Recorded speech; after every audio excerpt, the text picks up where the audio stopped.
This is the Overdue Homework Podcast.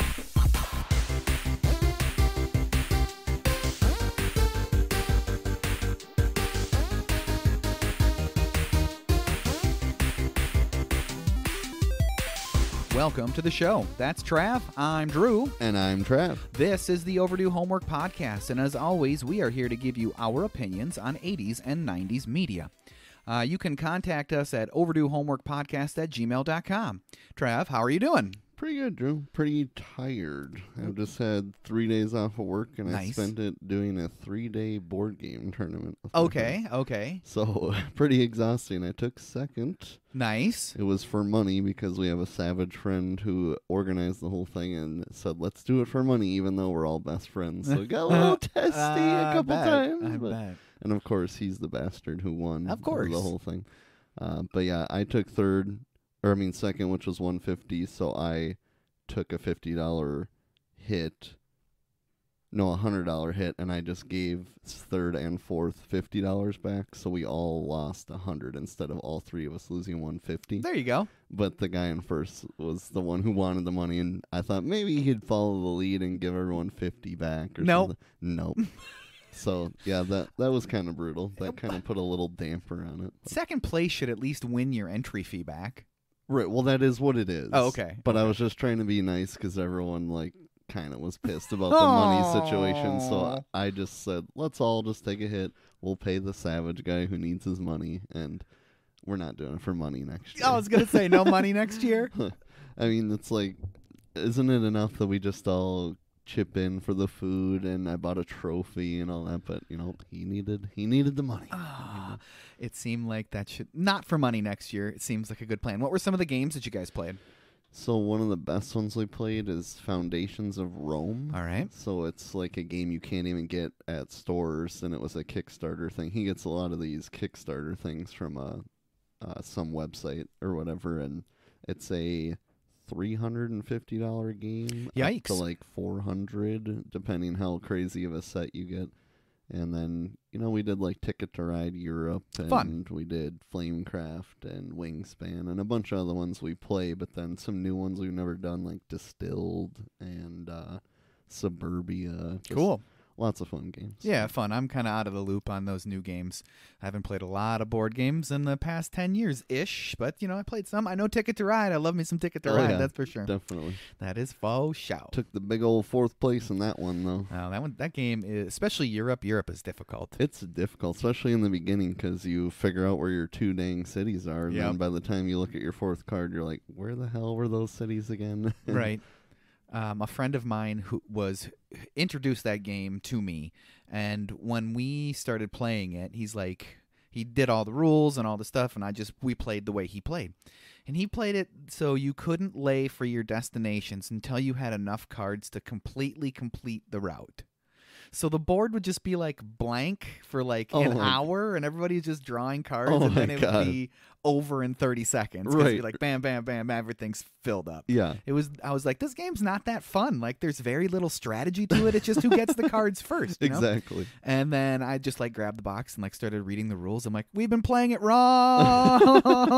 That would be weird to play it like that. Yeah. And I bet you I played over a dozen games that way. Oh my gosh. Oh, easily. And then after that, we played it the right way, and it was more fun. And I love Ticket to Ride. Definitely. Ticket to Ride is great. There's all types of expansions for it, and there's even new ways to play it beyond anything that I have any idea for. So yeah.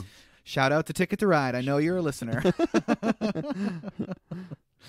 But how are you doing, Drew? I'm doing good. A little bit of time off from work, which has been great. And especially great is the fact that we got a new PC for our podcast. Boom. I'm really excited about it. Hopefully it's going to make things a lot easier for us. And hopefully it's going to take our podcast into the next iteration of what we want to do with our show. I think it's super capable. When I was building it with Rob, who he was like, "You're going to be able to do whatever you want with this computer." I'm like, "Great! I'm really happy about that. That's what I was going for." Certainly don't want to hear him You should have spent some more money on this, Drew. It was really an interesting experience to build the computer, too, because the last time I built a computer was maybe in like 2008. Sure. So it's been a long time, and everything's very, very different now. And solid state drives, that, M.2, this, whatever it is. And, I'm really glad, like I said, that Rob was there, because we basically just followed the manual that came with the motherboard. Yeah. But without him there, I would have been doing a lot of Googling, trying to figure out what this stuff actually means and how to actually put it together. But it's cool that he didn't build it for you, so now No. you have the grasp on how to do it. And I literally said when we were done doing, like, I feel like I could maybe do this again on my own. Like, now I have a basic understanding of what the manual's trying to tell you, at least. And right. a lot of the stuff is just plug and play. Like, the chords and everything are completely labeled for where they need to go. You just got to find the right one on the motherboard, the right slot on the motherboard. So yeah. I wouldn't say it was easy, but it wasn't as difficult and daunting as I made it out to be in my mind. So. Right. And it's been a long time coming. You've been showing me you've been saving for a long time. A long time. But hey, finally made it. Now all my fun money savings are out the window. But that's okay. That's okay. My wife, we kind of both do the same thing where we each get a portion of our check to save from every pay period just for our own fun money. Sure. And she tends to kind of spend it as it comes in. And then when I told her I was going to buy all this computer stuff, she knew it was coming. And then I showed her the price of it. She's like, "You've been saving forever." And I'm like, "Yeah, I know. It's been forever. It's been forever." That's some willpower. Yeah, it took a couple of stumbles a few times. Sure. Maybe I should have had this PC maybe a month or two ago, but that's the way it goes. You got to take the good with the bad. Yep. The good with the bad. So, Trav, do you want to get on to our homework review? Let's do it. All right. Well, this is obviously and of course our part 2 of our Halloween suite this year. Part 2 of our Halloween suite this year.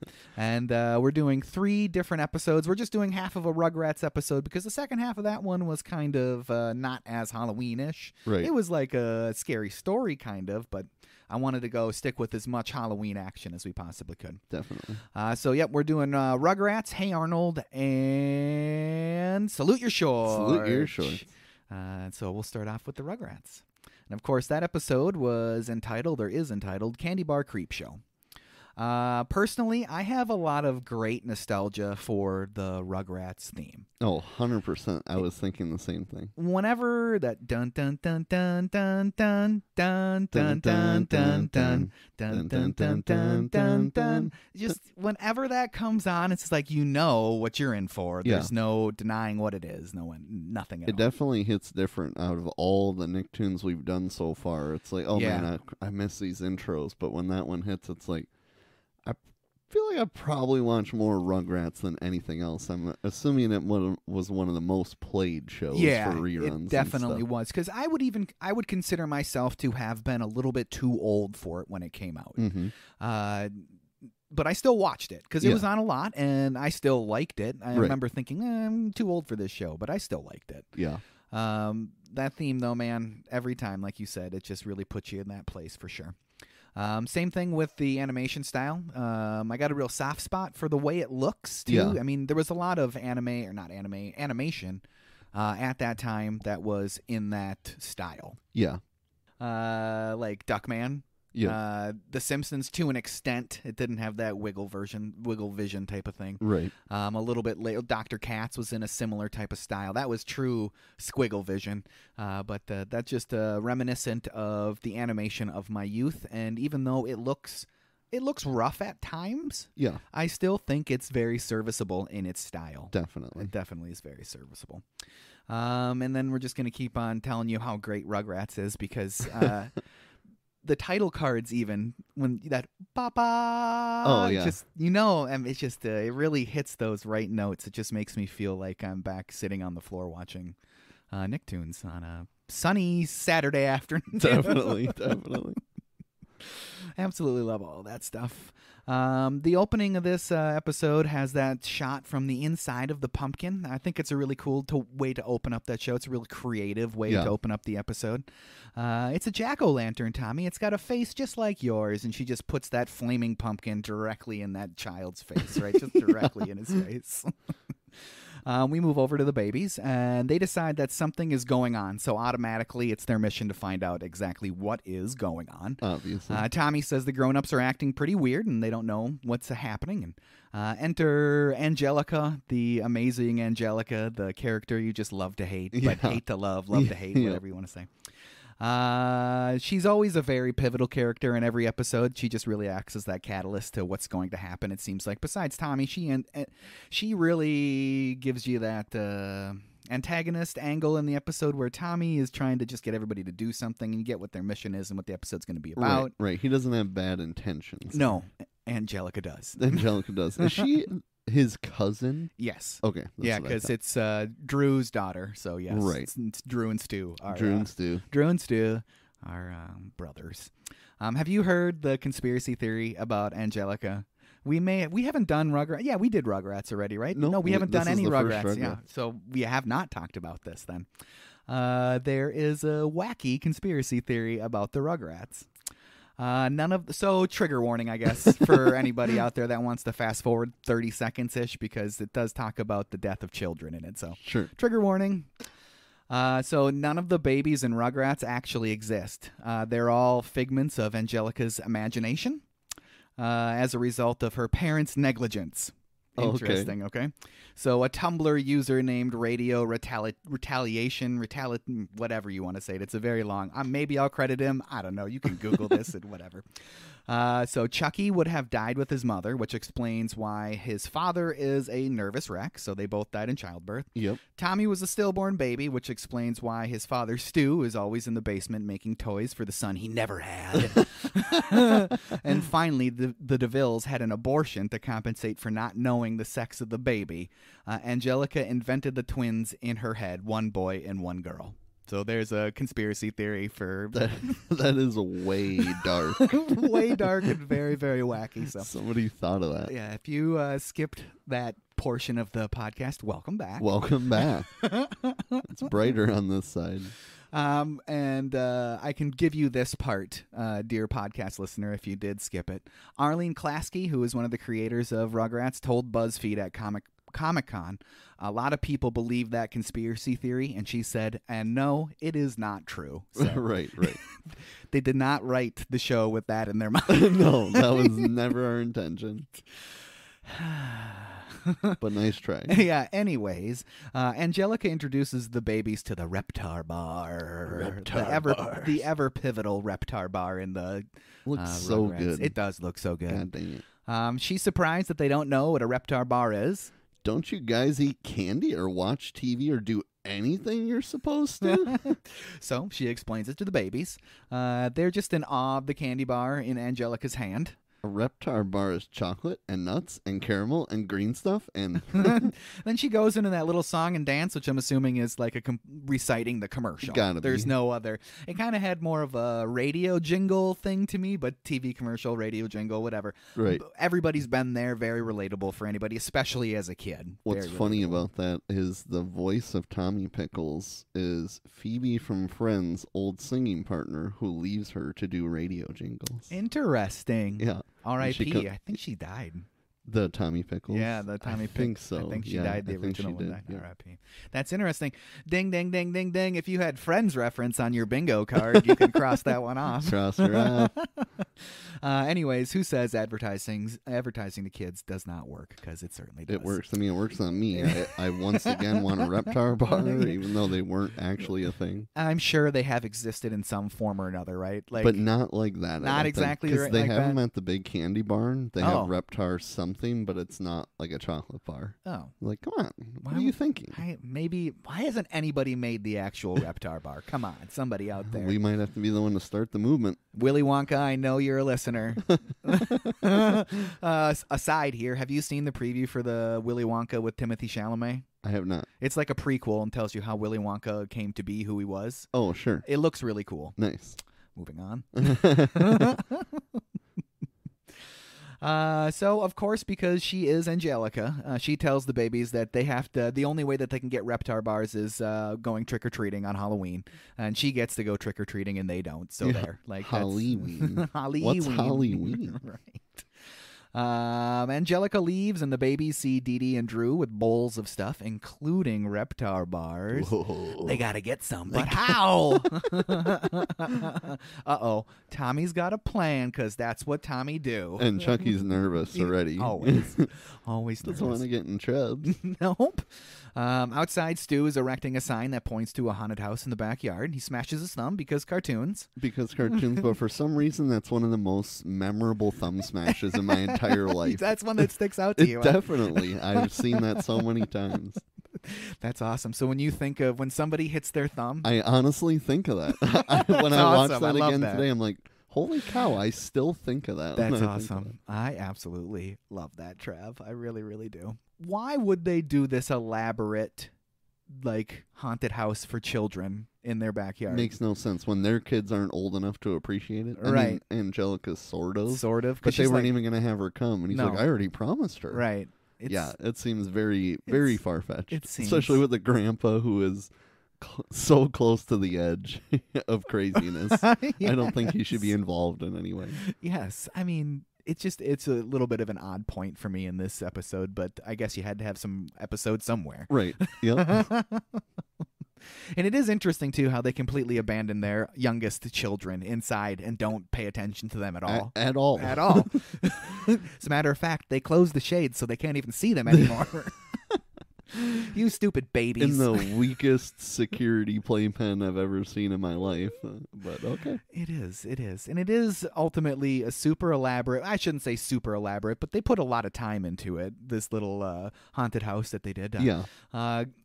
Grandpa does show up in his mask, and Dee Dee hates the mask. Yep. It completely hates it, and then that's when they decide no babies. And that's No when, babies. Yep. But Angelica, she's still going to be coming. So, Grandpa goes on one of his famous rants, because he does those in most episodes, about how he and Sparky, as little spuds, they wouldn't have been scared of this type of stuff. But Yeah. ultimately, he ends up being scared by trick or treaters who just scream trick or treat Right. on Halloween, when that's what's supposed to happen on Halloween. Exactly. So he's a big wussy. He's a big wussy. With the trick-or-treaters there, everybody takes their places, all while the babies watch. They observe that the big kids are going in the tent. Even bigger than Angelica. Yeah, can you believe it? Dee Dee with her fangs in the mirror inside the house. She's the bride of Frankenstein. The bride of Frankenstein, I didn't think was a vampire, though. I don't But think she's so. got the hair with the lightning bolts on it, right? So, whatever. Stu's Frankenstein, which is... I almost commented when I was taking my notes how weird his feet looked after he put the sign in. Then I was like, oh, he's partly in his costume. Right. I was like, what's with his weird feet? Oh, he's dressing up as Frankenstein. So. Stu put on his flat top to complete the Frankenstein costume. The babies watch out the sliding door as even more kids enter the tent, and they're wondering why did those kids go in there. Yep. They then watch the same kids scream and run out, clutching their Reptar bars, holding them in the air as they run, like they're trophies of Halloween. Which is, I mean, they must be rich because no one gives out full-size candy bars. Yeah, no, they don't. No. That's the truth. They don't. The babies see what they want, and they think that they've figured it out at this point, right? They think. They just have to scream to get a Reptar bar. Yeah. Chucky's on the fence as always. I don't know, Tommy. I scream all the time, and all I ever get is a bottle and a diaper. Which is a funny line. That's a good line by definitely Chucky. That's good a really good line. Tommy's unfazed as usual. Nah. Nah, No kid. one's stopping my plans. This is Halloween. Everything's different. Always the risk taker / instigator. Yep. Instigator. He's going to do great things with his life someday. So they all do it. They all scream at once, right? And what does that get them? Just confusion. Oh, the trick-or-treaters scare them. So let's close this shade, like I said, and completely isolate you children from the rest of us. No supervision. None whatsoever. Who needs supervision? We have this gate that they always get out of. Yeah. We still can't figure out how.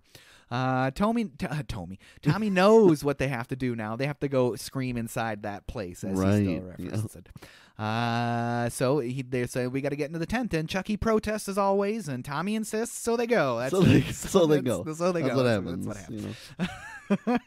We don't actually see them escape. We just see Spike laying on the kitchen floor and not giving a care. No. Not giving one care. I did enjoy the shot of him like rolling over from his point of view. Like I thought that was pretty Definitely cool. one of the memorable dogs of our childhood. Yeah, absolutely. The next thing we know, the babies are crawling under the side of the tent outside into the haunted house. They got outside very easily. I know in later episodes, they always go out the doggy door into the backyard. Yeah. But, I mean, they didn't show that at all. All of a sudden, they're just outside. But Yeah. That's okay. They are amazed by what they see inside that tent. Wow. See, isn't it scary? Maybe a little. Chucky gets sick from a mirror. Yeah. That's Chucky. Tommy enjoys some grapes that are supposed to be eyeballs, but he's a baby, so he doesn't know. Phil and Lil are in love with the worms. Phil and Lil are kind of my secret favorites of almost every episode. 100%. They're just very funny. They're very funny. They are really, even though they just follow along, because it seems like they don't have anything better to do, basically. Yeah, exactly. And they just kind of observe and are along for the ride, and are just like, yeah, go whatever. Yeah. It is funny that they're all just gathered up all the time with no supervision. It is funny. Like, why is this the house we just neglect our children at? I don't know. But. Yeah, and Phil and Lil's parents are like rarely in the picture at all. What are they doing? Come on, what are they doing? The next batch of trick-or-treaters are there, and Angelica is out there included, and Dee Dee tells them, aren't you all very scary? And Angelica says, I'm a little angel, because she's a little angel. Right. So the babies hide, because they don't want to get busted by Angelica. As the kids enter the tent, they get their Reptar bars, and then the babies unintentionally make the haunted house a whole bunch scarier for those 4-year-olds or whatever they are, especially for Angelica. Finally, to top it off, Grandpa enters the tent in his mask, really scaring the kids for real that time, which is weird because he's running into the tent like, what's going on in here? Like trying to figure out what's happening, but he's in there scaring the crap out of them. Right. So in this scene, Angelica kind of gets her comeuppance, right? Or comeuppance a little bit by being the most scared of the group, I guess. Right.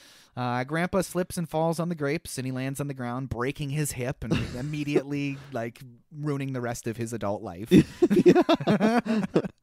And then he is also fooled by the babies as well. And he has got some great lines like Jumpin' Jehoshaphat. I'm a big fan of that one. Oh, yeah. Leaping Librarians. Like that one. And then the one that didn't seem like it should be in a kid's show. Yeah.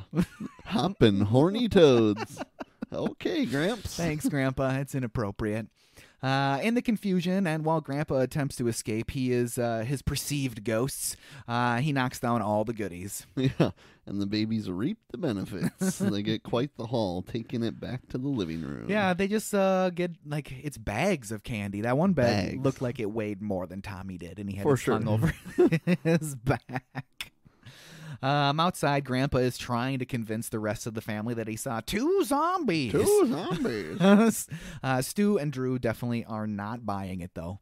Angelica does come to Grandpa's defense a little bit because she was also very scared by the babies in the tent. Yep. Grandpa challenges Stu and Drew to go into the tent, but neither will. That's a pretty funny exchange. It is a good. You go. Okay, well, I'll go. Well, you go, and I'll go grab the flashlight. I'm like, no, I'm not gonna go in. Come on, you're grown-ass adult. You made this thing. We see the babies finally. They're eating their fill of Reptar bars, and all I can ever think of is get that candy away from that baby. That baby can't be eating that candy. That's all I ever think of. Seriously. I love it, though. They all have green tongues. And then the episode ends with the Stu and Drew in their argument. And Angelica never does get her Reptar bar. Nope. Never, ever does. Roll credits on that one. And neither do we. So it's like the listeners are like Angelica. We never get our Reptar bar. True. Very, very true, Trav. One last chance to make you want that damn Reptar bar. And why it looks delicious just because it turns your tongue green, I don't know. It would be delicious. Do you think it has like what? It's just going to taste chocolatey, right? It's gotta. The green stuff is probably like just sugary syrup. Yeah, probably, or just like sugar syrup. I guess like right now they do the ghoulish green like Twix and Snickers and stuff that we grab, so it could just be that. Yeah, it could be just. I want to eat it either way. So somebody out there, make it for us, please. Mail it to us at the address that you don't know. So the next episode that we are moving on to is a Hey Arnold episode. A Hey Arnold episode. It's called Arnold's Halloween. Love the opening of Hey Arnold also, right? Oh. Here we go. It's that's one that gets stuck in my head also. For sure. Doing the homework for this podcast, it was one that I would wake up with. Was the Hey Arnold theme. Definitely. I can relate for some reason Hey Arnold to a rainy day. For some reason that's what it like makes me feel and what makes me think of. Like maybe Hey Arnold had that block that was like during the day most of the time or something like that. Right. So you'd be home on a rainy day in the summer watching it. I don't know. I just equate Hey Arnold with a rainy day. Yeah, I know we talked about in a while ago emails about memorable episodes, and I said the snowy day episode because it seems like every day we did get snow canceling school, somehow that episode is on TV in Minnesota. I don't know how, but it's true. That's very true. Memorable. I do love how these shows can just like put me in that space immediately of how I felt 30 years ago. Yeah, as a 10-year-old, and just like I just love that about all of these shows. No. Sometimes the actual episode may fall a little bit flat, but it still puts me in that space that's comfortable. Right, and nice. And it takes about T-10 seconds. Okay, I've seen this episode. I thought maybe I hadn't. Yeah, I've seen it about 100 times. Yes. So this Hey Arnold episode is a War of the Worlds spoof. Yep. It's pretty obvious that that's what it is. The dude even sounds like Orson Welles, the writer of the story. But it's got to be Pinky, right? It is. It's the same guy. Yep. Or I mean, it's the brain. Yes, the brain. Yes, the brain. Not Pinky. But we'll just talk about it right now. His name is Maurice LaMarche. And he's a very famous voice actor, famously for sounding like Orson Welles, and that's pretty near to his actual speaking voice. Yeah. It's embellished, but it's pretty near to his actual speaking voice. I really like it. It's hilarious. It is. It's really great.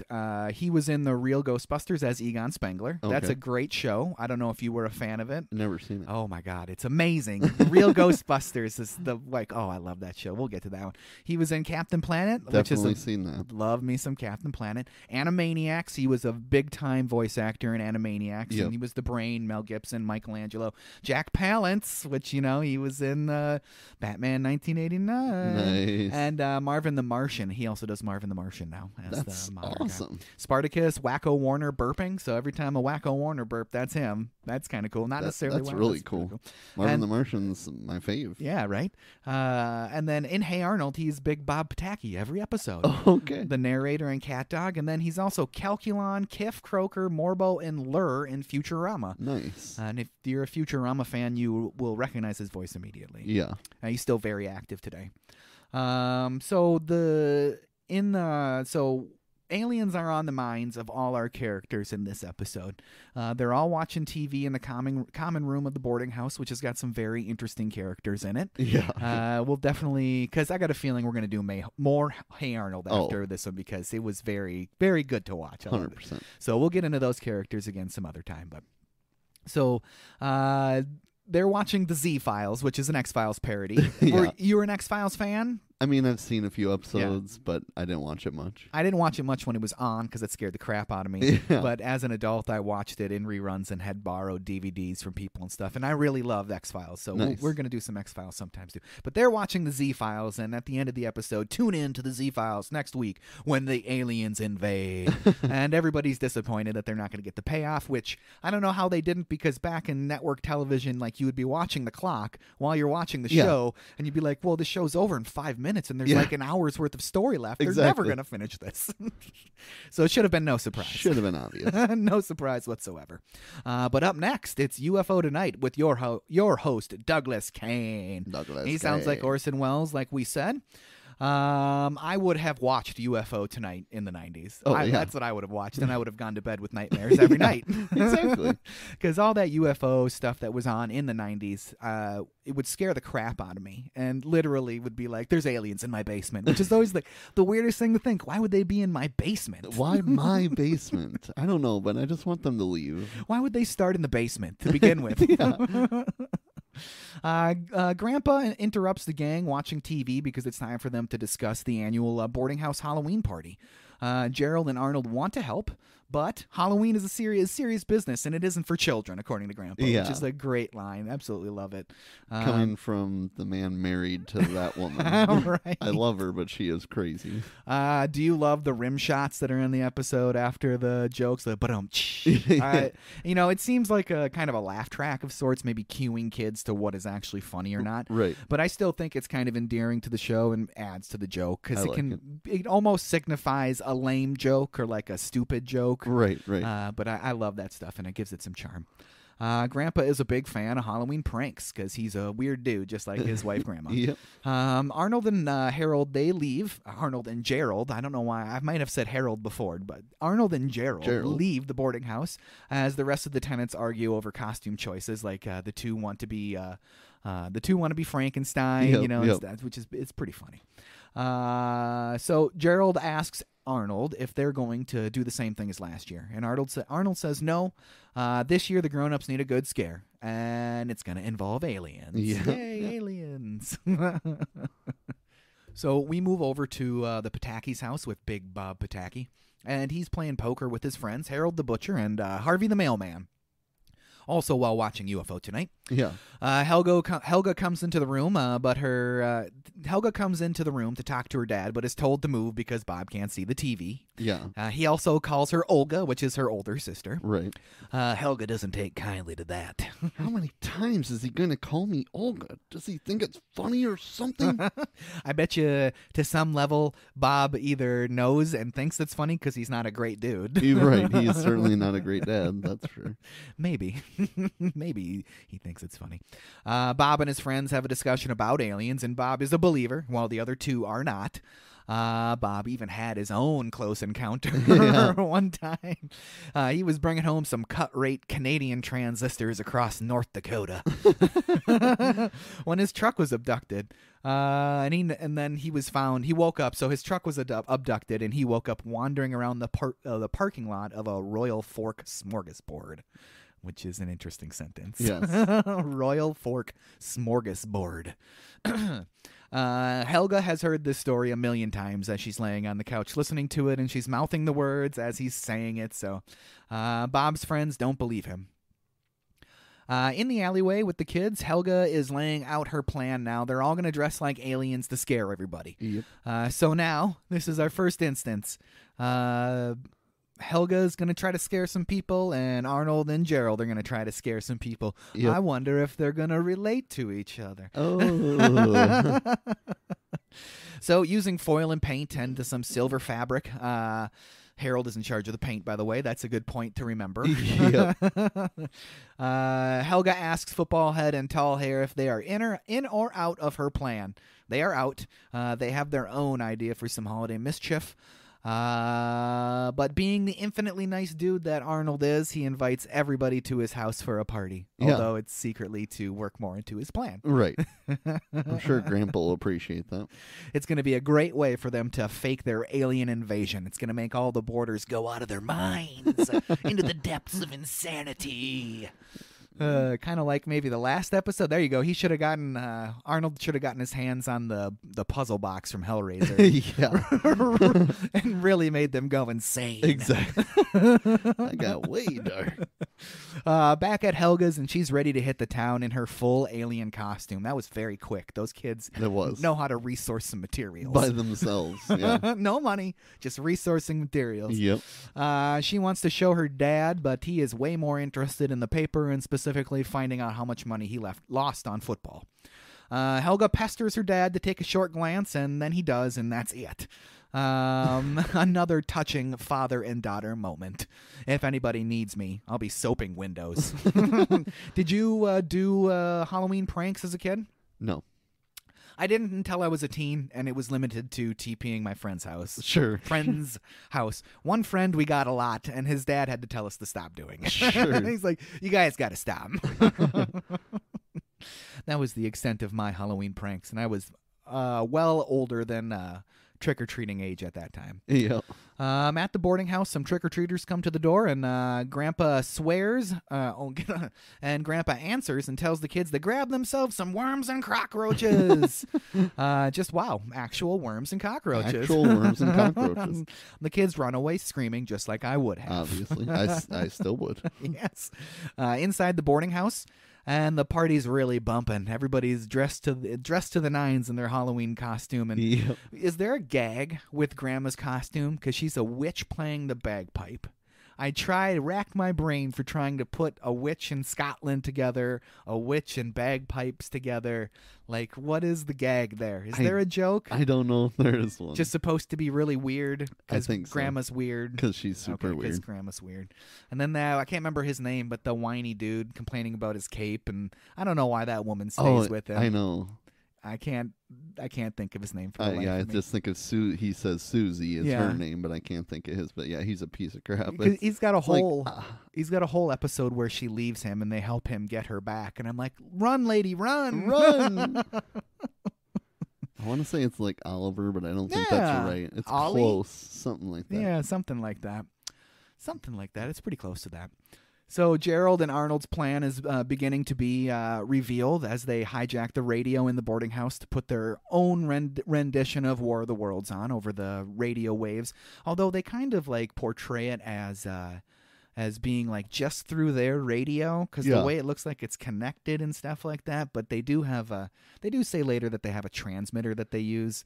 I don't know. Any way you look at it, these kids have some amazing technical knowledge. Amazing. Yeah, it gets picked up by like the local news station, and Right. now all of a sudden it's national news. Yeah, Like, I come don't on. know. These kids have some great knowledge on how to put together stuff that I wouldn't have known as a 10-year-old in 4th grade. Yeah. Either way, it's showtime, and they begin their broadcast. The rest of the kids are on their way to the boarding house, just as Arnold planned in their alien gear. So it's time for the alien attack. A large saucer-like craft is reported to have landed on the outskirts of the city. Some great writing from a couple of grade schoolers. Yeah. Next, we get to see Mr. Kane's assistant out looking for aliens, which is just a weird thing. So Mr. Kane's assistant doesn't want to be out there anymore. His shift is supposed to last until 10 o'clock. But Mr. Kane says, or Douglas Kane says, Halloween's the perfect night for aliens to invade because they'll blend in with the costumed people on the street. Yeah. Okay. Finally, Mr. Smitty listens to Mr. Kane, and he's going to stay out there and finish his shift. And Douglas Kane says to him, Thank you very much, Mr. Smitty. on his way back into the city, he stumbles across Gerald's and Arnold's pirate radio signal, and he falls hook, line, and sinker for it. Yeah. Everybody does. Gerald's radio broadcast and the arrival of the kids dressed as aliens coalesce with the arrival of Mr. Smitty on the scene. So all three parts of them arrive perfectly. Right. So Smitty contacts Douglas Kane, and Douglas says, "For God's sake, man, get on it." Inside the boarding house, Grandpa is trying to calm the party down. Y'all know there's no such thing as aliens. And then ding dong. Then everybody gasps in the... It's the aliens. It's the aliens. And I think it's funny as Grandpa walks to the door. He goes, "Calm down, you ninnies. It's just the doorbell." But it's the aliens. And then the kids that are the aliens, they run away, which is like perfect timing. They're perfectly backlit. Smitty's videotaping them as they're coming away. So it's got that real like grainy alien footage look that you'd see in the 90s. So Smitty gets that shaky video evidence of the aliens, and it's convincing enough, I guess, even though you can see children's faces in it. So we're back at home now with Big Bob, and his TV program is interrupted by Douglas Kane's show because that's the type of sway he has over television. He can just interrupt broadcasting. Apparently. The aliens have landed. Bob is seriously amazed and takes notice because he's a believer. We've established that already. So do his buddies from the poker game. Well, we only see the mailman, Harold the mailman. Yeah. But he's like, "Oh my God." All the while, Miriam, Bob's wife, is playing solitaire at the table, and she couldn't care less about what's going on.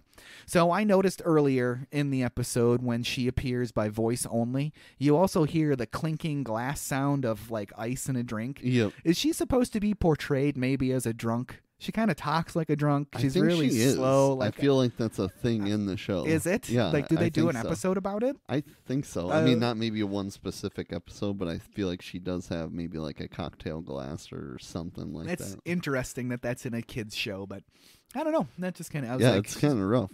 Dad doesn't give a crap. And mom's a and drunk. she's trying to deal with it in her own way, I guess. That's depressing. The TV broadcast and Gerald's radio broadcast are continuing now.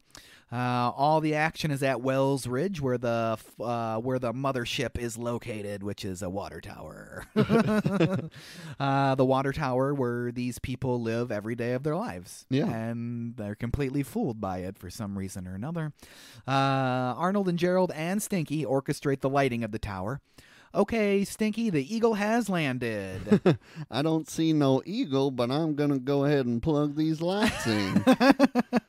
Stinky's a very funny character, Yeah, he and is. for some reason the episode where he gets the Yahoo endorsement is one that sticks out in my mind. Yeah, It's definitely. a pretty early episode too, I isn't think it? so, yeah. That's one that sticks out for me for sure.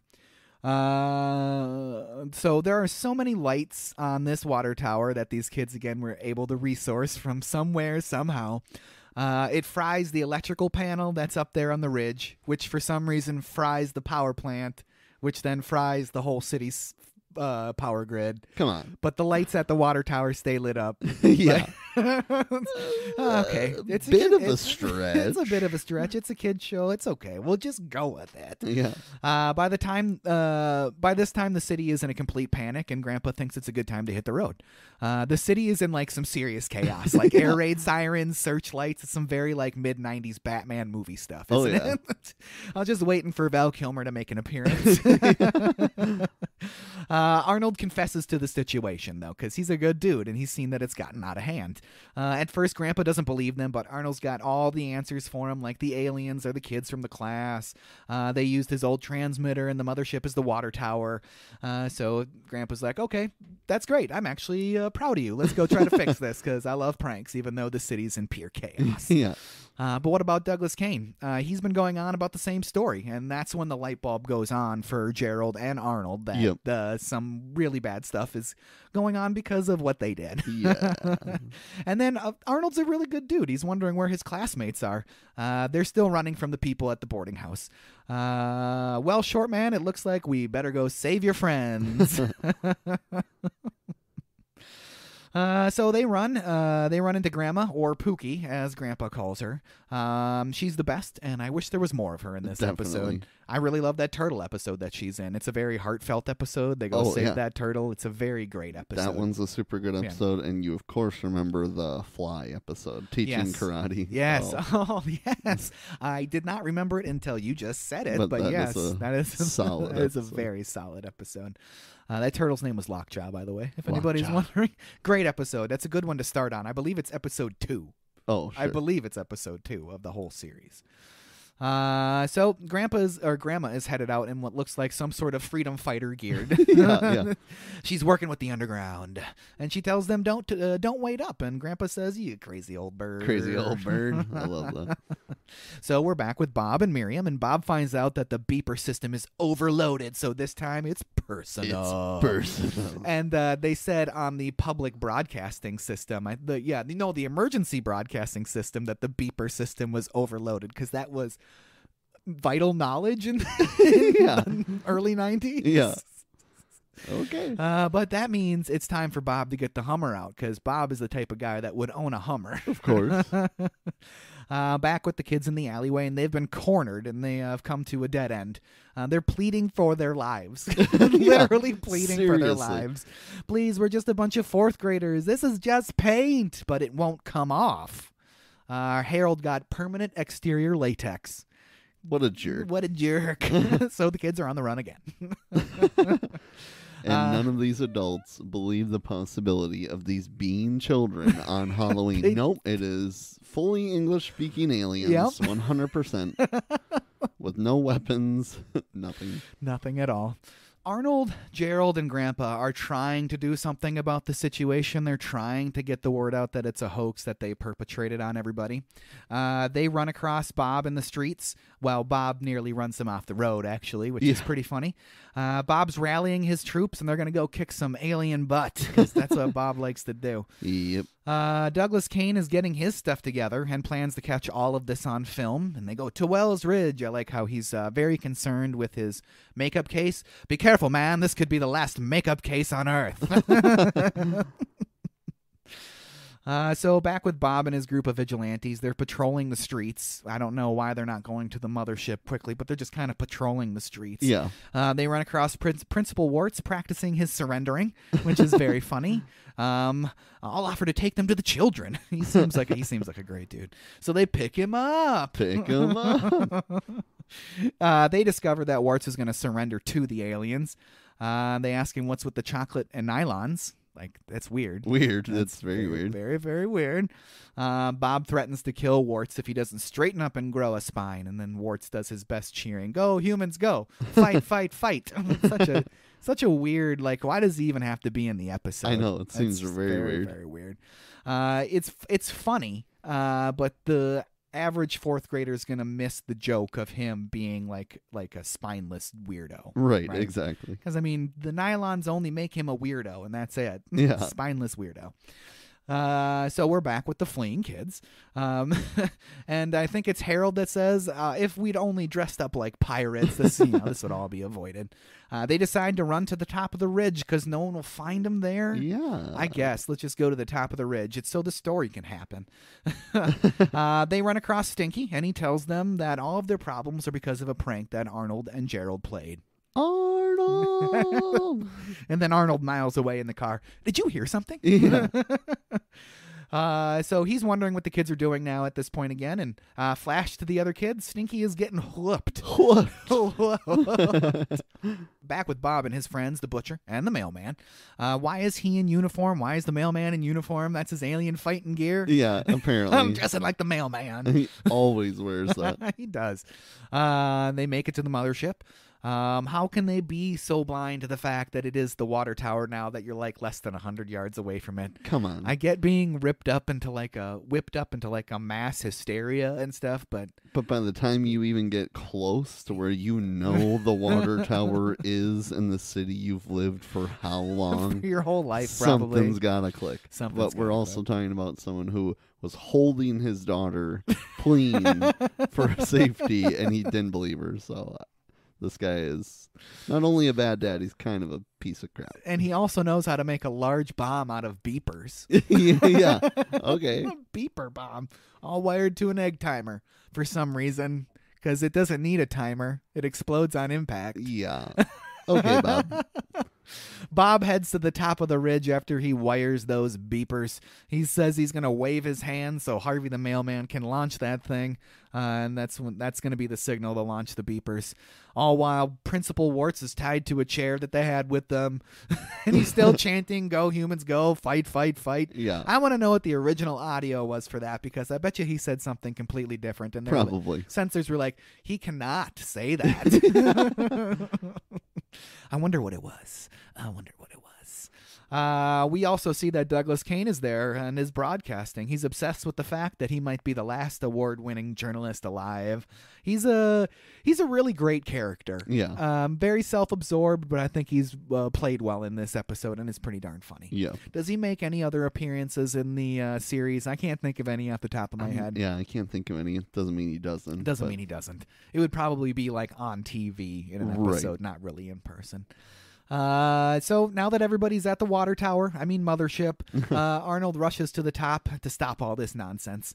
Simultaneously, the kids are all chasing Stinky to the water tower, and everybody spots them. The aliens! Bob is also in full military mode at this point, and he's army crawling up the hill. And he catches up to the kids and grabs Helga by the head.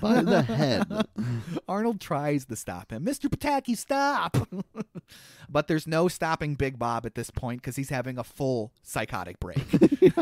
Full-on psychotic break. Nobody move! I've got you, repulsive little leader. Dad, it's me, Helga. Whoa, you sound like Helga. My worst fear, the aliens are taking over my mind. At this point, he's staring into his daughter's eyes, and he's going to kill her. Seriously. That's what he's planning Yeah. on doing.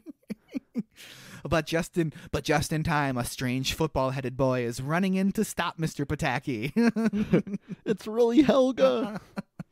Bob waves his arms to get Arnold to go away. Not now, kid. I'm saving the world. But that's the signal, remember? Yep. That's the signal. That's the signal. Time to fling an explosive device at a group of children. It turns out to be a good thing, though, because the bomb blows that hole in the water tower. The water showers down on everybody and washes the paint away because, it's permanent exterior latex. Like, that's weird that it just washed right off their faces. Yeah, that's some powerful water. Okay, that's okay. That's some high quality H2O. Thankfully, at this point, Bob comes to his senses. His sensei. Thankfully, for advice. Thankfully, at this point, Bob comes to his senses. Is that really you, Haga? Haga? Helga? Who the hell is Haga? I don't know. Is that His really sensei didn't have the name right. Is that really you, Helga? And then he says, "Holy cow, I almost killed my own daughter. I'm a monster." Yes, you are. Yes, you are. And then everybody cheers. Yeah. Yay, didn't kill her, but he almost did. We were going to support him either way. Oh, man. We find out what Grandma was up to. She fixes the power grid. Thanks, Grandma. Yeah. Well, what do you know? It was just a water tower all along. Oh, darn. And Douglas Kane is a big pompous windbag. Now let's all get some sleep. And then Arnold says, "I'm glad everything worked out." Thanks, Arnold. Thanks, Arnold. And then he also says that he's never going to pull a prank like that again. And Grandpa's like, "Not so fast. I'm pretty proud of that prank. I think you did a really great job. You terrified the entire city and nearly caused the end of the world. Here's some candy. Oh, no, those are cockroaches." Yeah, almost turned your classmate's father into a murderer.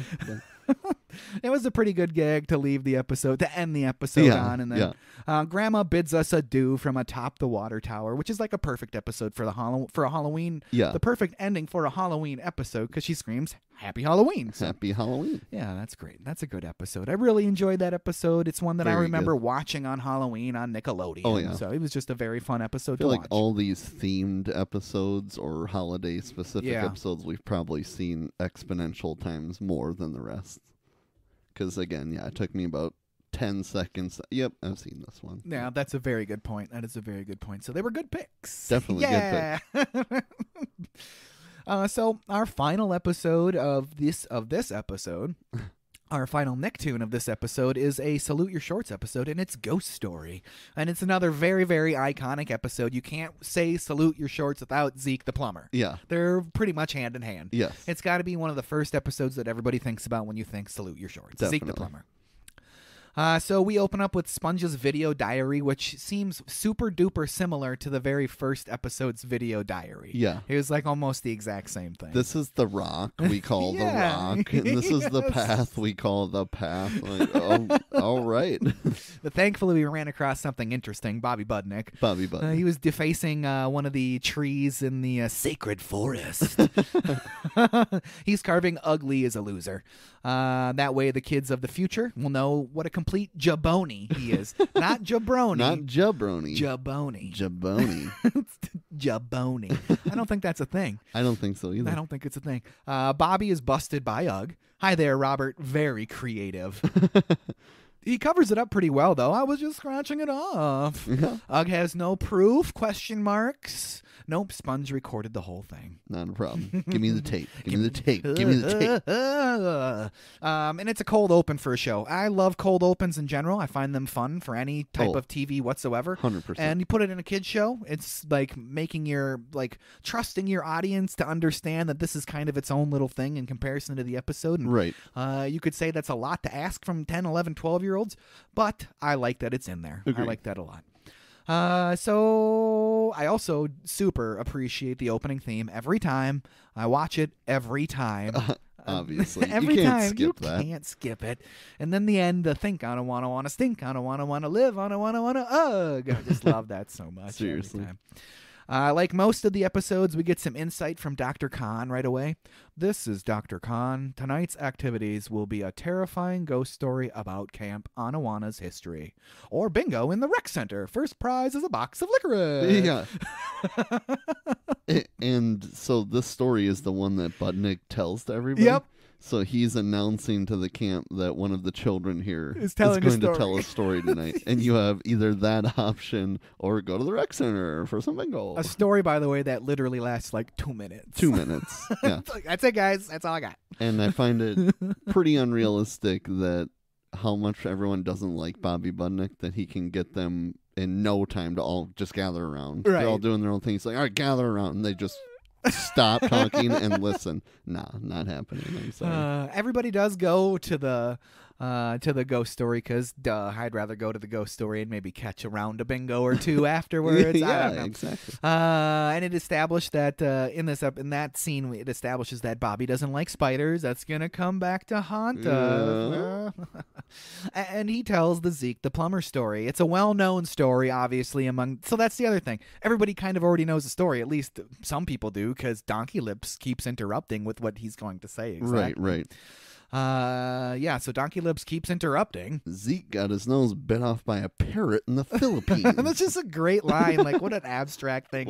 Seriously. Very funny. While at camp, Zeke hit a gas line while digging a hole. He doesn't say why he's digging a hole. He's just digging a hole. Dig a hole, dig a hole. Dig a hole, dig a hole. He hit a gas line and boom, he blew up like a party popper. All they ever found was his upper lip and his plunger. That's pretty hideous. That's his upper lip. Oh my God. Yuck. Is it a lame story? I mean, it's a pretty lame story. I mean, my dad is one of those at home. I mean, Michael's dad dumps then, if that's what he thinks of. If he thinks of a plunger, when he thinks of his dad, Michael's dad dumps. Hard.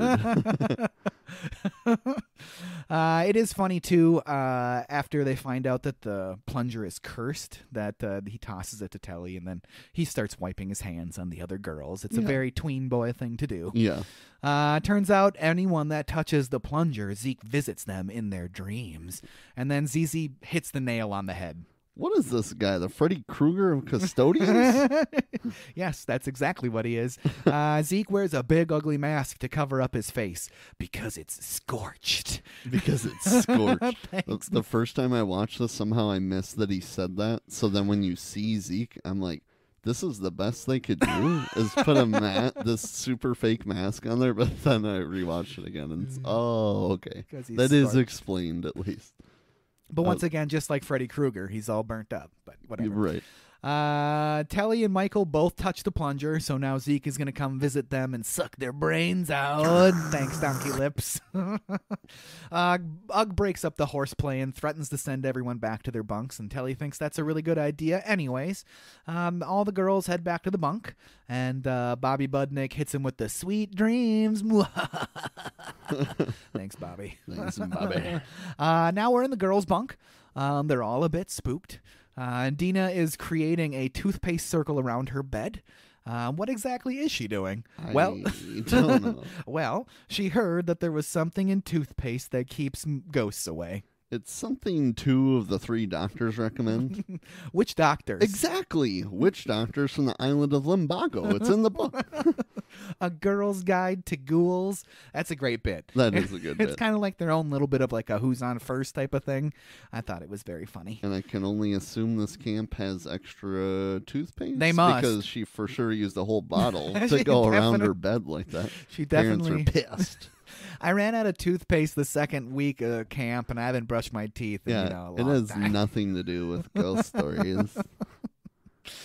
Telly and ZZ kind of scoff at what's going on. They think she's kind of being a kook. Yeah. But I guess before that, Dina also says that after you do the circle, you have to turn around once, spit on your hand, and slap yourself in the forehead. Yeah. Yeah, I'm going to do Makes that. sense. Makes sense.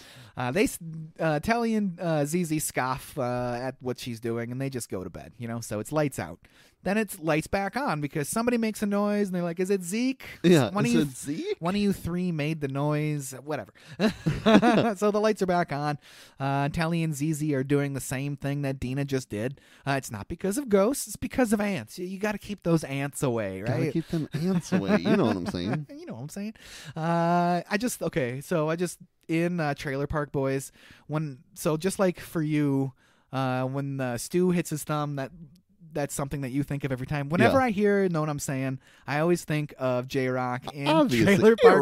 I'm saying, But specifically when he gets told by his buddy that he's saying "No, I'm saying" too much. that's the best one. No, I'm saying, no, I'm saying, no, I'm saying. No, I'm saying, dude, you're saying "no, I'm saying" way too many times. saying, Man, no, I'm like saying. 4, 5, 6 times is okay, but 13, 14. Wait, you count my "no, I'm sayings"? You taking a "no, I'm" census? I love that. So funny. J-Rock So is funny. for sure the star of that show. He really is the star. He really is. He's in a Canadian kids TV show. No way. The actor is called Odd Squad.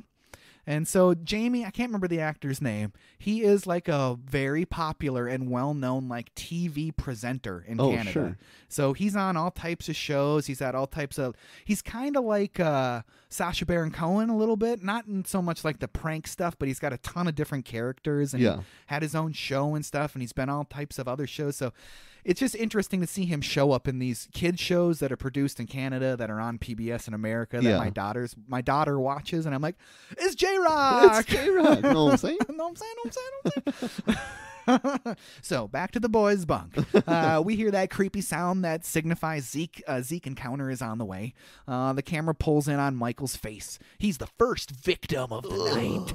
I really don't even know how to describe that sound, right? It's kind of like a pitched up reverse suction sound. Yeah. It's unsettling. Yeah, it's for sure. It's a really cool, creepy sound effect. So now we're into Michael's dream, and he's like comically chill in his dream, right? He's like, hey, what's up, Zeke? Too chill.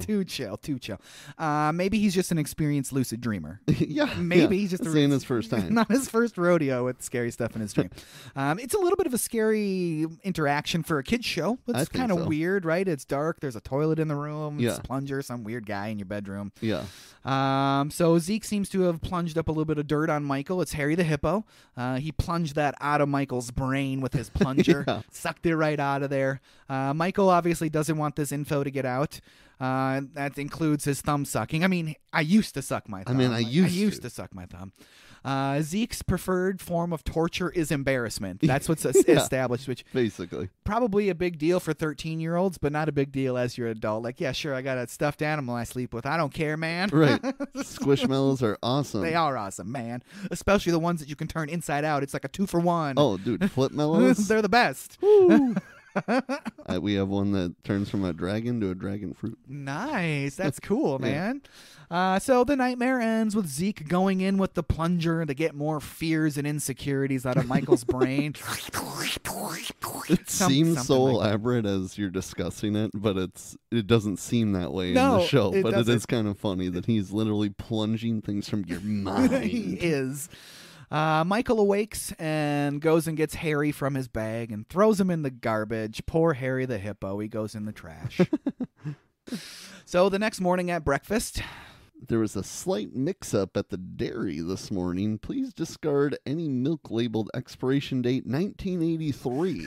That's like a solid 10 years before this Seriously. episode. That's good stuff. A slight mix-up? A slight mix-up in the time machine or something. So in the lodge with Michael and Bobby, they butt heads like usual. Bobby says that he heard him whimpering in his sleep and knows about Harry the Hippo already because he says him by name. So the cat's out of the bag. Cat's out of the bag, shouldn't be a thing. So the girls in turn, they talk about their night. Zizi, not so great. Dina slept perfectly well because she believes everything that she's doing is working. Yep. And then Telly had the roughest night of all. So rough that she falls asleep right then and there. Right then and there. Okay. I think Telly might be a narcoleptic. You shouldn't fall asleep that easily, even if you're really tired. Okay, so Telly's dream. Her biggest fear is a dress in a formal event. Sure. I guess. I mean, I hated those things too, but your biggest fear, they could have come up with something better. Biggest fear? Yeah. Maybe it would have been too elaborate to have her like failing in the big game or something like that, but that seems more like... way more. blowing a couple of free throws for the state tourney. Exactly. I don't know.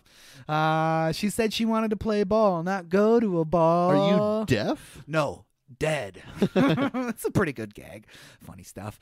Telly's out of there, though, but then those doors slam in her face, just pulling directly from most horror tropes, right? 'Cause that happens in every horror film.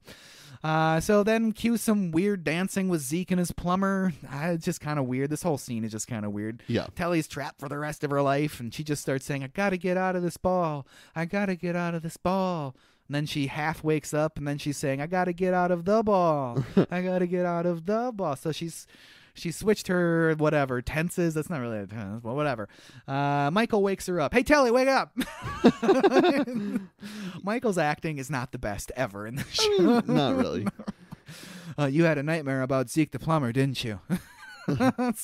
Michael and Telly, they're in the same boat. So how do they get rid of Zeke? That's a good question. It is. So in the boys' bunk, Sponge explains to us what's going on. Using his computer that's not connected to any type of internet because it's the early 90s. Yep. Definitely not plugged in. Definitely not plugged in. And also, his computer is a Macintosh Portable from 1991 because that's when the show was originally filmed. And that cost about $1,000 in 1991. Jeez.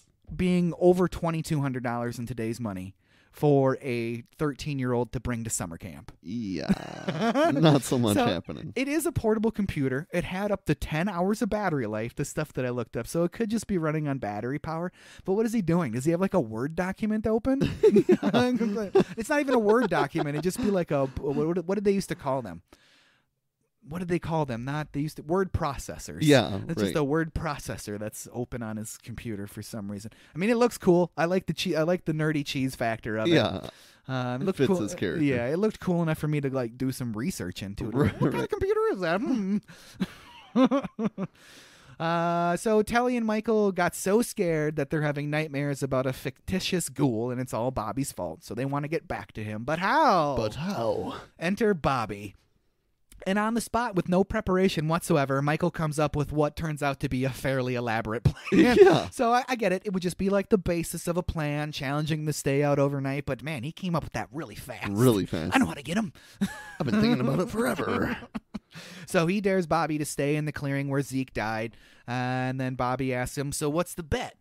If Bobby loses, he has to stand up in front of camp and tell everybody how he's a big wuss. And if Bobby wins, Telly wears a dress and Michael has to carry Harry the Hippo around. Which I didn't say this before. If he threw Harry Hippo in the garbage, one of his 3 bunkmates would find him the next day and be like, whose stuffed animal is this? I'm going to pound you. I'm going to pound you. I bet it's Michael's. Oops. So Bobby, he takes the bet. And he's like, you're on, wimps, because that's something that you'd say in the 90s. Yeah. The next day, the kids locate the exact location of Zeke's expiration with a compass and a map and everything. Like, great. And that's where Bobby has to spend the night. Donkey Lips has the supplies. It's a bit of overkill if you ask me, but he managed to forget the ruffles. Come on, you forgot the ruffles. If you want ruffles, that's the only thing that's going to work. That is the only thing that's going to work. If you're like, give me ruffles, I'm expecting ruffles, and you come up with some flat potato chips, that ain't going to cut it. That ain't going to cut it. Not in my house, and certainly not at Camp Anawana. Definitely not. So it's have a nice night, tough guy, and the kids leave Bobby by himself. And as soon as the kids are like out of frame, still only probably about 20 feet away, he gets out of his chair to start doing his part of the plan. Right. So back in the boys' bunk, and the whole gang is there, honing their plan. Even Ugg wants to join in the fun. That's how you know you're a really crappy kid. The camp counselor wants to also prank you. Seriously. He's supposed to be like an impartial guy, but not Ugg. Maybe Ugg's just a douche. I mean... Do I have to edit out douche? Because this has been a clean episode so far. I mean, maybe. I don't know. I'm not going to worry about it. They say it on afternoon television, so I can say it on the podcast maybe. I don't know. Dang right. I'll edit this part out. So, can they trust Donkey Lips? Of course. They can cross my heart, hope to die, and stick a pizza in my mouth. That's how the saying goes, right? It's great, and I'm going to say that from now on. I wish I had been saying that for the last 20 years. Seriously. I love how all the kids are just like, donkey lips, you're gross. You're so gross. Michael doles out the assignments, and Ugg has his own plan. He's like, don't worry about me, guys. I'm going to dress up like the dude, and I'm going to scare his pants off. And Donkey Lips gets a pumpkin mask. He's supposed to run at Budnick when Michael gives him a cue to do so. So what else would you do other than put on the mask immediately? And never take it off. And never take it off. Not even like peek. Not even one little peek. Nope. Just walk around confused, smacking into stuff for the next 24 hours. Just such a weird thing.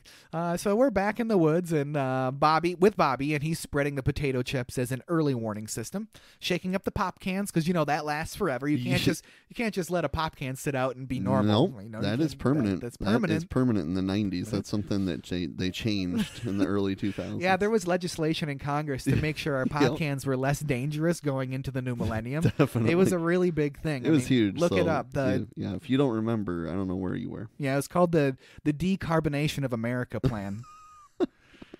That's what it was called. He's also setting up a snare trap. Night has fallen, and Bobby's just chilling in his chair, reading a magazine, a wrestling mag by moonlight. Yeah. And then it's reestablished that he hates spiders because there's a spider in between the pages. Yeah. Ooh, I hate spiders. Here comes a blinded Donkey Lips, though. He's running into trees. Man, it's dark in here. Take off the damn mask. Please, Donkey Lips, for the love of God. And then we're with the rest of the gang with the pantyhose on their head, which is just weird. I mean, whatever, go for it.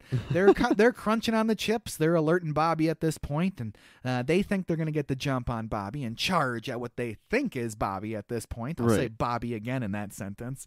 But it's a fake Bobby. And he's got a melon for a head. I always knew he had a melon head. This just proves it. Thanks, Telly. You're hilarious. Bobby's probably out in the woods laughing at them. Nope, he's in the garbage can and gets Telly with what would be a legitimate scare, right? Of course. That was a good scare. Yeah. That was a really good scare. After getting the girls to run off screaming, Bobby thinks he's got this bet locked up. I'm the master of the universe. Whoa, settle down, buddy. You just scared some 13-year-olds. Bobby then hears Sponge and Michael, and they get taken out by the pop cans because they got taken out by the pop cans. Their plan completely foiled by some liquid. All right. Let's do it. And so now the winner is, and the big champion, nothing can scare him, is Bobby Budnick. He's the winner and champion for sure. Bobby calls out the losers, tells them to get on over here, you losers.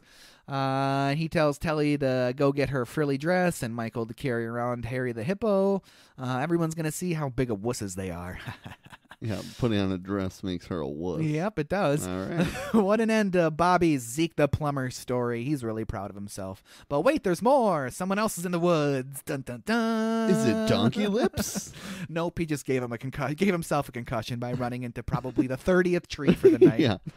It's Zeke. Oh, my God. And he wants Bobby's head for his bucket. So apparently he wants heads now for buckets. I guess. That's a new twist. That's a new twist. He wants heads for buckets, too. Not just plunging your deepest, darkest secrets out of your brain. No. He wants your whole head now.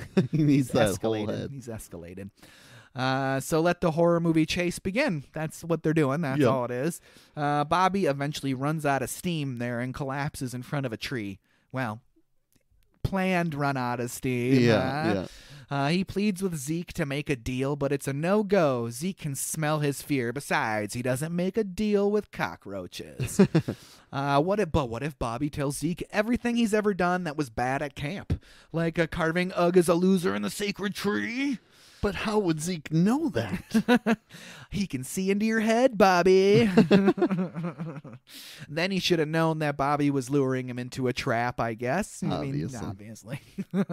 And just like that, Ugg, is caught up hanging upside down. And it was the smell your fear line that tipped off Bobby. He's such an observant dude. Such an observant dude. I mean, it's his story. It is his story. Bobby removes Zeke's mask, and it's revealed to him that it's Ugg. So Bobby better better go get a knife to cut down Ugg, and he better go do it fast, because now he's kind of in trouble, even though they were trying to prank him. Right. That's all right. We'll go with it. While going to get said knife, Bobby runs into a large spider web. Remember, he hates spiders. So he totally freaks out, and he's screaming for help. Maybe one of his friends. One problem. Bobby doesn't have any friends. No, he doesn't. So he just screams into the void, wanting to make a deal for his safety with anybody, anyone. That includes leveraging all his belongings, everything. Yeah. The rest of the kids hear him, and they let him dangle for a bit longer until he offers his portable TV, at least, right? You're right. Bobby continues to try to make the deal better for whomever will help him, including being their slave, which is weird to throw around the whole slave stuff all the time. It's just a little weird. That's enough for the kids to go get Bobby and cash in on the offer. We heard you yelling. We especially like the part where you said you'd be our slave forever. Even though we know you're a huge jerk, we still came to your rescue. Why? Good question. Is it because you're my friends? And then in unison, no. No. Any way you look at it, Bobby's going to have to tell the whole camp he's a wuss. And he has to do everyone's bidding from now on for the rest of the summer, rest of camp. Yep. Sure. Starting immediately, they all hand Bobby their stuff and leave. So the next morning, everybody forgot about Ugg. Yep. And tragically, he died from being hung upside down for hours and hours and hours. Exactly. Nope, he's awake and he's fine. It's okay. He did have to stare at Ugly as a loser carved into the tree all night, so there's a little bit of a punishment. But he finally hears somebody coming. It's Donkey Lips. It's not exactly the person that Ugg wanted to see. No. I mean, he could just say, Donkey Lips, take off the mask, you idiot. You idiot. Roll credits. So that was a great episode. Just an iconic piece of my Halloween youth. For sure. So it's just a very fun episode for me, and I'll watch it over and over and over. And I tried to get my daughter so hard to watch these episodes, but she's just not digging the cartoons. Oh, man. Oh, man. Not digging these cartoons. She wants to watch Super Kitties and all types of stuff. Super Kitties. And Bluey. And Bluey.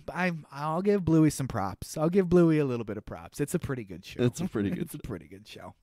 So what'd you think of this episode, Trav? Great episode. Yeah. I don't think it holds as old of a nostalgia part for me because I don't remember it much, honestly. Really? The other two I remember in the first 10 seconds, and this one I'm like, I think I've seen it, but I don't know. It seems like a pretty elaborate episode for me to not remember Interesting. as much of it, but I really enjoyed it. I think that probably just shows the little bit of an age gap that we have. Yeah. Where it was probably it was on TV when you were younger, but it was not something that you watched and don't necessarily remember. Where I was didn't just a little bit retain older. as much of it. Right, yeah. that's interesting. And those things come up in our podcast occasionally, where that just those few years of difference, they make a difference sometimes. Yeah. Overall, these 3 episodes, did they make you think of Halloween? Oh, 100%. Yeah. Did they make you want to relive your Halloween as a kid? Definitely. Are you going trick-or-treating this year? Yeah. That's the correct answer. No.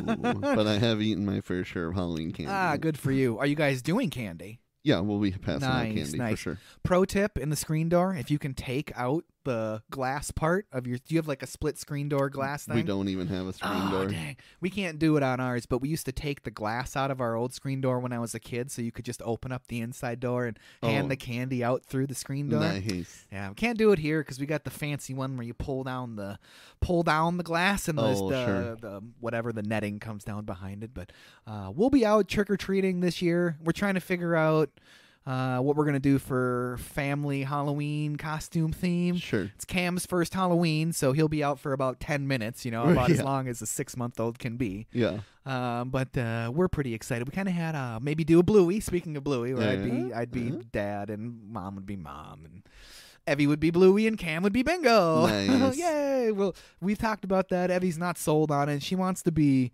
Helga. A Ninja Turtle. She wants to be a Ninja Turtle. She wants to be Elsa from Frozen. Man, Elsa. Sure. Again, she's already been Elsa once. Again, we're trying to get her to do something new and fun, but kids, they like repetitive stuff. Yeah. But yeah, I really liked all 3 of these episodes, and they were really, really fun for me to watch, and Definitely. I'm glad I got to watch them. It's a fun little tradition we've created, Halloween Nicktoons over here. So we'll have to pick Doug and some Yeah. other shows next year. I believe Doug's first episode is a Halloween episode. Oh, perfect. I believe it is, because they go to that parade and they're dressed up in costumes. Maybe they're dressed up in costumes for the parade and it's not Halloween. Yeah. I haven't watched Doug in forever. Yeah, Doug we could do Real Monsters, and Yeah. there is some sort of Halloween crossover Real Monsters with Rugrats episode. Wow. So we'll have to look into that. Yeah, we'll have to take care of that one. That sounds like that'd be really fun. That'd be really, really fun.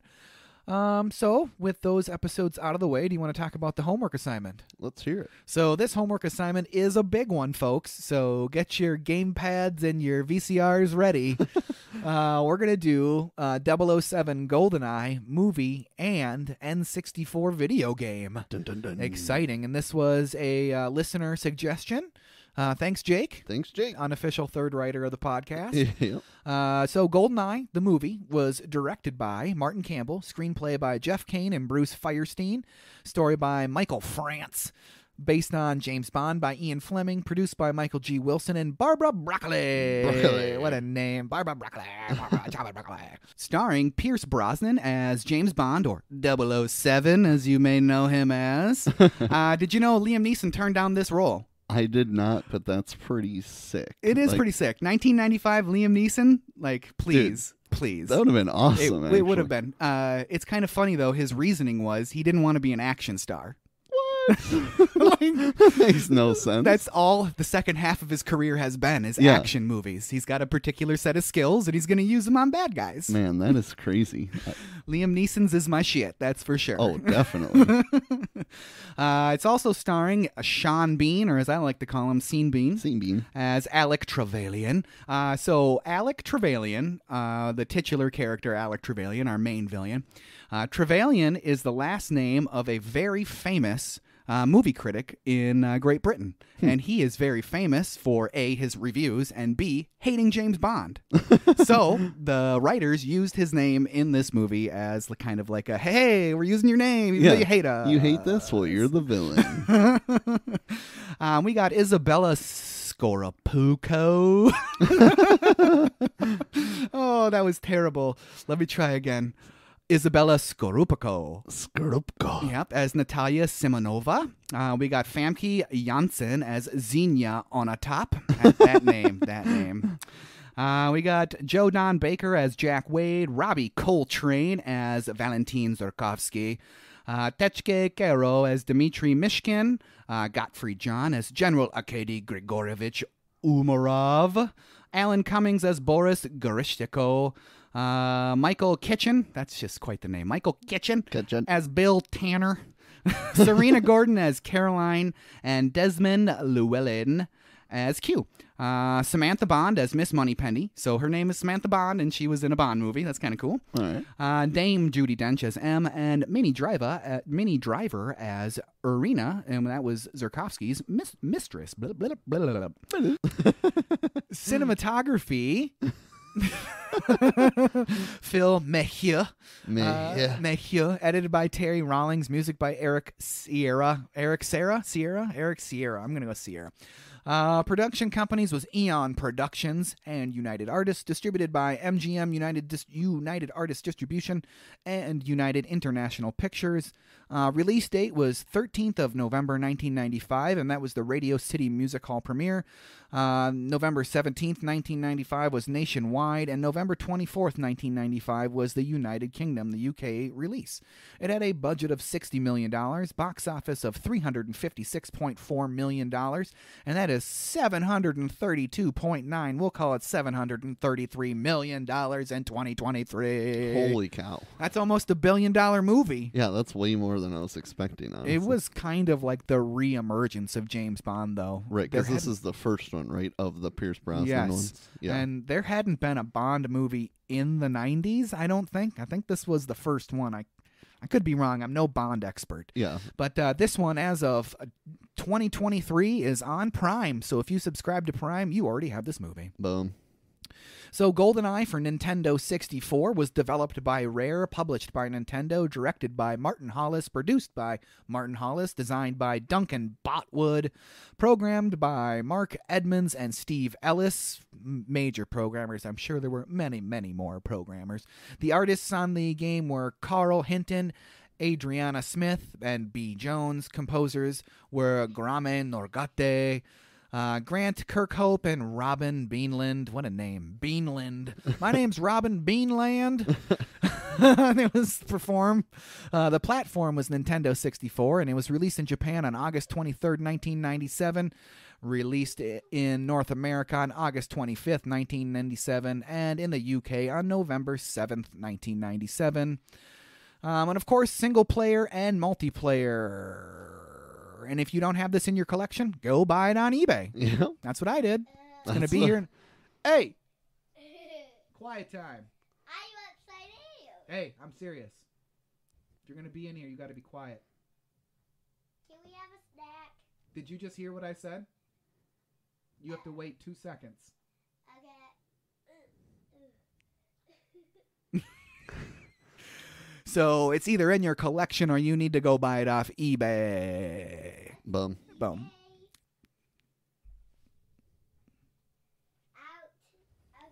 Out. Okay. 2 minutes. 2 minutes. That means 260 minutes. Okay. 2 is 600. I'm gonna leave some of this in for the for the real listeners too. So Patreon, you're getting a good one. I'm telling you. But I'm gonna leave a little bit of that in because this is what we have to deal with as real adults that do a show for fun. Trav, hit me with that outro. Let's do it. So let's get to the emails. So our first email is from Joyless Stick. Wants to know, did we ever rock an off-brand controller growing up? Sure. And also, what was our favorite controller as a kid? Mad Cats every day. Mad Cats. I had more than my fair share of Mad Cats gamepads. I know, okay, so Hori is an aftermarket gamepad, but they're high-quality gamepads. Mhm. I had one of those, like the Hori gamepad for the Wii. Oh, I sure. wanted to buy a cool gamepad for it. It was shaped like an N64, not an N64 controller, like an Xbox controller. Oh, sure. So I specifically bought that Hori Wii gamepad because it was shaped like an Xbox 360 controller. Nice, So nice. that one was a really cool one. But yeah, I had plenty of Mad Cats controllers, joysticks, memory cards, you name it. Oh, Mad yeah, Cats, Mad definitely. Cats, Mad Cats. Every time I went to my cousins to play, it's like, who's stuck with the off-brand controllers? Or you got like the sticks have completely worn off Yep. on the actual good ones. But yeah, I put down that I had the Nyko Airflow controller. Do you remember those for PS2? And with a man with sweaty hands, that was a super awesome invention back in the day. Do they still make controllers like that? I don't know. I've never seen them since like PS2 days. Make your million. Make your million. But yeah, I mean, you can't use them for every game, No. obviously, but your casual games, I enjoyed using that. That's awesome. And yeah, I put PS2 was my favorite controller growing up, I feel like. Yeah, PS2 is a hard one to beat. It's Yeah. like the perfect size. The PS4 controller is super similar. It's a little bit bigger than the PS2 controller, right? Yep. And then the PS5 controller is just like kind of people might hate me for this. It's kind of like a resituated Xbox controller. It is, yeah. You know, which I enjoy the feel of an Xbox controller, but I've finally gotten used to the lower thumbsticks again. Yeah, So yeah. Going from years and years of the thumbsticks below to having the split thumbsticks. Remember being like so angry not being able to figure out split thumbsticks and then having to relearn it all over again back Yeah. the other direction. Was That's too funny much, but- because you brought up Rob earlier, and Rob and Jesse and I were in a discussion on what controller is better, and Rob prefers the same level joysticks Yeah. of PlayStation, just like us, but Jesse prefers the Xbox controller. So you know, it just goes with what you play with the most, you know? Yep, definitely. Next email is To Be a Kid Again wants to know, at what age did we stop trick-or-treating? Oh, 12, I think, was my last year. I think Sure. 6th grade was my last year I went. And then it was just, I didn't have much of an interest in it anymore. I felt Right. like I was too old to go That's do that. too old, man. Yeah. I dressed as the It's grim- funny, like, now I'm like, why did I stop early? But yeah, I think I was like 11, and Yeah. I was excited to hand out candy already by that Yeah. point, I feel like. So, Yeah. But I did say that I was like 14. I took my little cousin. Oh, And that got me some extra candy. So I was away from the game for a little bit, and then I had the cute little kid to get all the free candy for myself. So Nice. that was awesome. What was the last costume you went as when you trick-or-treated as a kid? I'm pretty sure it was Triple H from Nice. Generation X. Nice. Yeah. Which was just like a horrible makeshift costume. I had Yeah. like the camo army pants on with the Generation X t-shirt. Yeah. And then this fake blonde wig through a hat, so I kind of looked like Triple Yeah. H. No adult in their trailer had any idea who I was, but I knew who I was. How about you?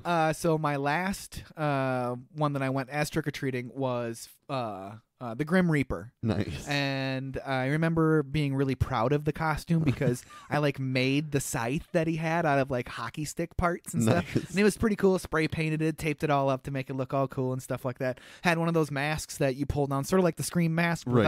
without the Scream part on it, without the plastic part on it. Yeah.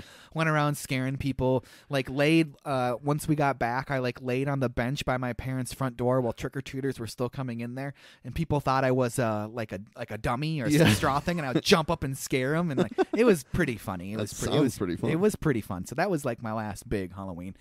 Have you gone to any Halloween parties as adult, 20s, 30s, whatever, and dressed up for those?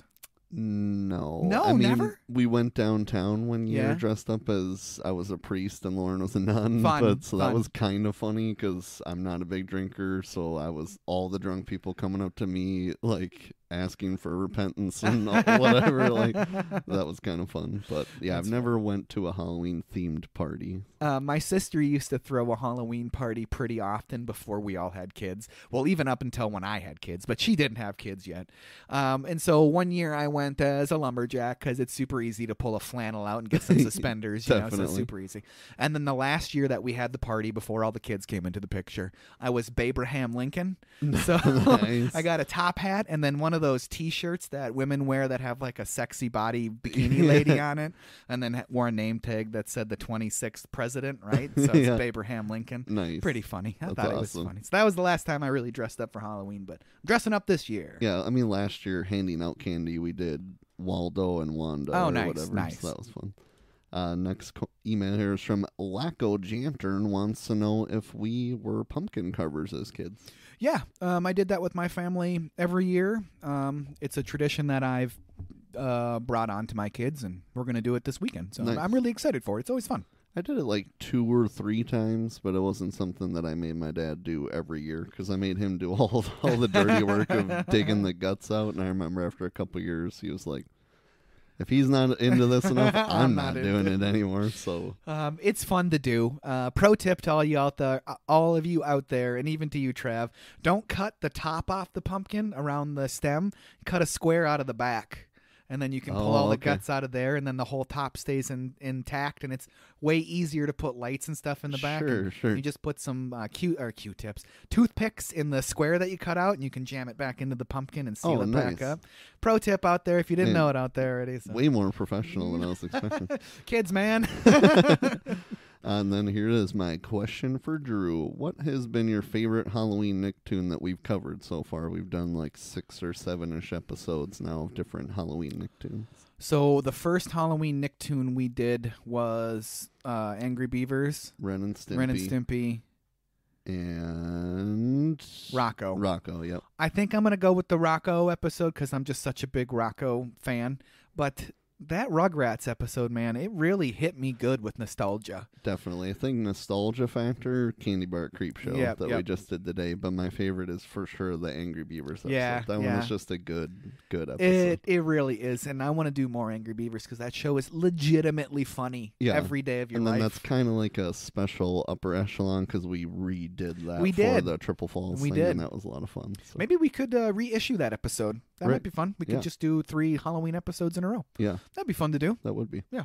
But yeah, that wraps up another fun Halloween-themed episode. So make sure you are following us on Instagram at Overdue Homework Podcast and also on Facebook. And make sure you email us at overduehomeworkpodcast@gmail.com.